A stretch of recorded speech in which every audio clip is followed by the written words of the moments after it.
আসসালামু আলাইকুম। এই যে দেখছেন, গত রাত্রে আর তার আগের রাত্রে 2 দিন এত পানি হয়েছে কি বলবো। তো আমাদের বাড়ির পাশে, আমাদের বাড়ির নিচটাতে এত পানি জমেছে যেখানে আমরা 24টা ঘন্টা হাঁটা যাওয়া করি। দেখেন কতগুলো পানি। তারপরে তো আমি কাঁধা দিয়ে হেঁটে যাচ্ছি, তার মধ্যখানে কত পানি হতে পারে। তো এত বৃষ্টির পানি হয়েছে কি বলবো, কিন্তু বৃষ্টির পানি সবার জন্য খুশির না। এই যে দেখেন, এটা এত বড় গর্ত, কি বলবো। এ গর্তে এত পানি জমেছে, দেখেন উমড়ে বাড়িঘর সবই হয়েছে, এত বৃষ্টি হয়েছে কি বলবো।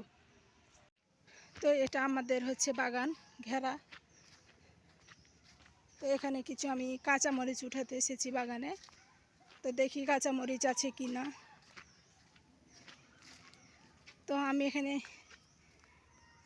ঘেরাটাকে খুলে রেখে গেছিলাম, দরজাটাকে। অনেকগুলো ঘাস ছিল, সে ঘাসগুলোকে তুলে নিয়েছে।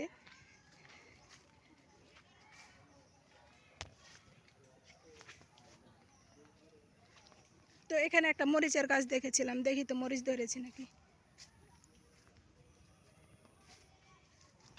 যাও, মাশাআল্লাহ, অনেক সুন্দর সুন্দর মরিচ ধরেছে। দেখেন দেখেন, জানি না এলা কি মরিচ, অনেক সুন্দর। জি, এই যে দেখে, এখানে একটা আছে, এখানে একটা গাছ আছে। এই যে কত সুন্দর ধরেছে, অনেক সুন্দর মরিচগুলো। জানি না, ফার্স্ট টাইম খাবো কেমন হবে। তবে এগুলো লাল শাক, তারপর সজনে পাতা দিয়ে ভর্তাতে দিলে অনেক মজা লাগবে। আর এই যে দেখেন কত পানি জমেছে এখানে।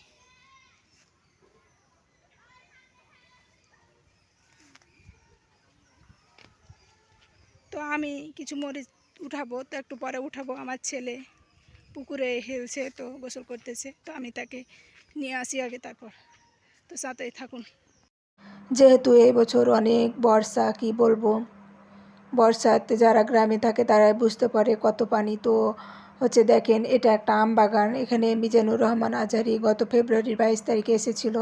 তো এটা ফ্ল্যাট আকারে বিক্রি হবে এই জমিটা। তো কত পানি জমেছে দেখেন। আসলে অনেকে বলবে এটা কোনো হয়তো বিল বা কোনো নদী, কিন্তু না, এই জায়গাটা ফ্ল্যাট আকারে বিক্রি করা হবে। তো এখানে কত পানি জমেছে, চারিদিকের পানি এখানে এসে জমে গেছে। তো দেখতে পাচ্ছেন ওই যে বাড়িগুলো, কয়েকটা বাড়ি আছে, তারপর ওখানে একটা হাফিজিয়া মাদ্রাসা আছে। তো সেগুলোও ডুবে গেছে। তো মানুষগুলো বাড়িতে নাই, বাড়ি থেকে চলে গেছে, কারণ এত বর্ষাতে হয়তো সাপও থাকতে পারে, অনেক কিছু থাকতে পারে। আর এই পানি কয়েকদিন পর শুকাবে সেটা তো আল্লাহই ভালো জানে। তো এখানে আমার ছেলেও আছে। ওই যে দেখেন, আমার ভাসুরের ছেলে, সবাই যখন এসেছে আমার ছেলে বলছে, আম্মু আমি একটু সাঁতার শিখে আসি, খেলে আসি। তো আমি তাকে না করিনি, কারণ তার অনেকটা ইচ্ছা। তো আজকে যেহেতু স্কুল অফ ছিল, তো যাক। তো আমরা দাঁড়িয়ে আছি, যারা যারা বাচ্চারা হেলছে, সাঁতার কাটতেছে। তো আমাদের গ্রামের ভাষায় হেলা বলে, ঠিক আছে। সাঁতার কাটতেছে তারা, মারা দাঁড়িয়ে আছে। তো আমি একটু আমার ছেলেকে সাঁতার কাটিয়ে নিয়ে চলে যাব। তো আসলে বৃষ্টির পানি সবার জন্য খুশির না, কারো কারো জীবনে দুঃখ বয়ে নিয়ে আসে। কারণ ওই বাড়ির মানুষগুলো কতটা কষ্টে বাড়ি ছেড়েছে সেটা তারাই জানে। হয়তো বৃষ্টির পানি শুকিয়ে গেলে আসবে। তো এই জায়গাটা দিয়ে আমরা যাওয়া আসা করি প্রায়। আর এই জায়গাটা আমার ভিডিওতে অনেক সবাই দেখেছেন, কারণ এখান দিয়ে আমার ছেলে প্রাইভেটে পড়তে যায়। তারপরও কত পানি জমেছে দেখেন। আমি প্রতিদিন 2 বার করে এই জায়গাটাতে হেঁটে যাই। তারপরও এখানে সব দিকের পানি এসে কি একটা নদীর বন্যা বয়ে গেছে। তো বৃষ্টির পানি কখন শুকাবে সেটা আল্লাহ পাক জানে ভালো। তো গত রাত্রে যে বৃষ্টিটা হয়েছে, আমাদের নাকি চাঁপানবাবগঞ্জ জেলায় 1998 সালে একটা বন্যা হয়েছিল। তখন অনেক মানুষ 98 বন্যার সময় একটা বছর না খেয়ে থেকেছে, ঠিক আছে।